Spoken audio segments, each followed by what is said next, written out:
Hey, Husker fans, Evan Bland here with Tom Shatel on another edition of the Tom Shatel Press Pass here at the Omaha World-Herald today from the field of Memorial Stadium. Yeah, out in the sun. Nice sunny day out here. It's Michigan week, and again, kind of chatting after another half-hour session with Matt Rhule. A lot of little stuff, little injury updates, quarterback updates. I thought the most interesting big picture story, though, Tom, was how he didn't shy away at all from this notion that Michigan is the blueprint for what Nebraska wants to be. Physical lines, physical tight ends, run the football, pass when you need to. What do you make of that as far as what Nebraska is building toward? Yeah, well, that's what they wanted to do, coming here, whether it was Michigan or whoever. But Michigan certainly does it better than anybody in the Big Ten. In the Big Ten, there are different offensive styles. We think of Wisconsin and Iowa, but there are people who throw it around, and they're going to be more thrown in around from the West Coast. But Michigan, that's how Harbaugh won at Stanford. And that's, frankly, what he did with the 49ers also. He loves a physical offensive line and a physical run game and a quarterback who makes plays. And for the first 4 or 5 years of his regime, he didn't have that. And he couldn't get an offensive line wasn't great, and he couldn't get a quarterback. Now he's got him. Now he's a playoff team. Now he's a national title contender. It all works for him. So, that's what Nebraska wants to be, and Michigan will show him how to do it. But you got to have that offensive line, man. And I'm a little concerned for Nebraska's offensive line. I think, I have not judged them very favorably. I don't think they're very good. I think they get a little better. They need to be a lot better than they were against the Conference USA team this week. But, a problem, Evan, is they can't really throw it. So people are going to load up on them, and it's going to be hard to block. And that's going to fall on Heinrich Haarberg, who's presumably who started the last two games. Matt Rhule made the point that Jeff Sims wasn't able to finish a game against Colorado, and then this last week Heinrich Haarberg wasn't able to finish against Louisiana Tech because of what looks like minor injuries, but there's some questions there. I thought what he said today about how success can be fleeting was really good. He had the story about when he was a coach at Carolina, people would come up and say, "Great job, coach." And he said, that's not real. Those are the same guys who were maybe booing you previous to that.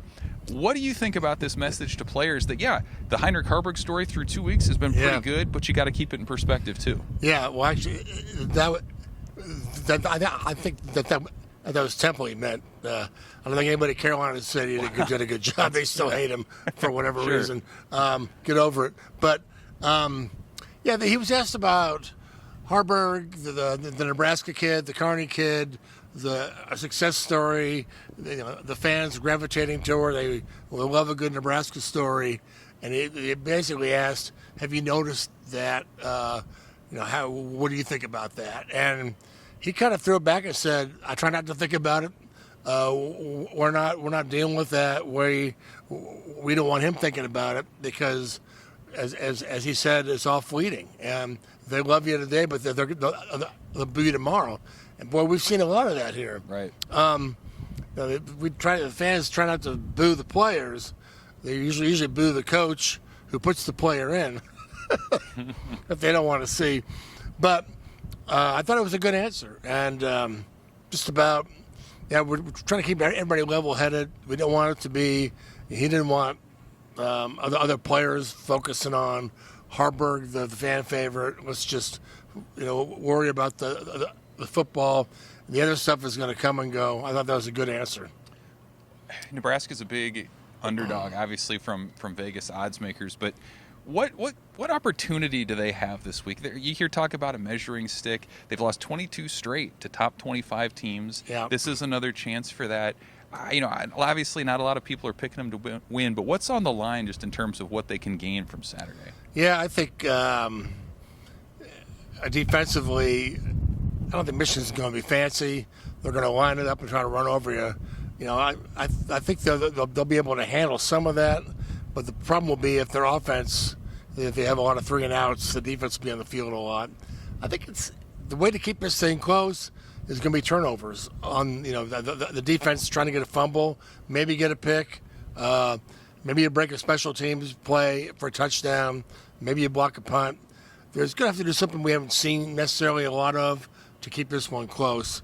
But I don't think it's going to be Dolphins-Broncos. I don't think it's going to be like that, because that's just not Michigan doesn't score that quick usually. It's more of a grinded out game. So I think Nebraska, it'll be interesting to see what they come up with on offense to maybe get first downs, hang on to the ball. Is there a reverse or two? Is there a screen to so-and-so, maybe the receivers, or is this a game where you bring Coleman in? Is this a game, maybe some guy who's not ready yet, but maybe he's almost ready? If you throw him into this game, it's hard to do because, you don't want to shatter confidence too soon. And I like the way he talked about Teddy Prochaska. He probably could start playing, but we want to ease him in. Right. And that's what this season, to me, is all about, finding that balance of building but winning.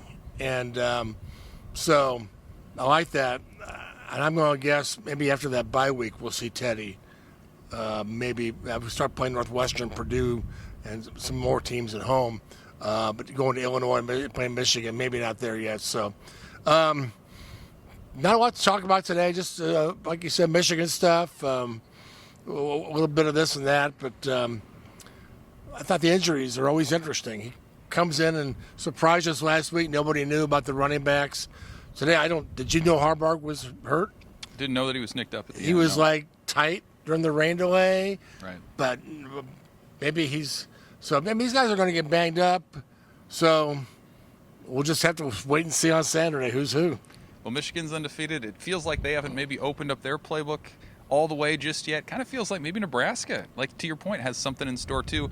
We'll find out on this very field on Saturday. Nebraska, Michigan. Stick with us all week. Thanks for watching. For Tom, I'm Evan. Tom Shatel, Press Pass, Omaha World-Herald. Thanks, Husker fans.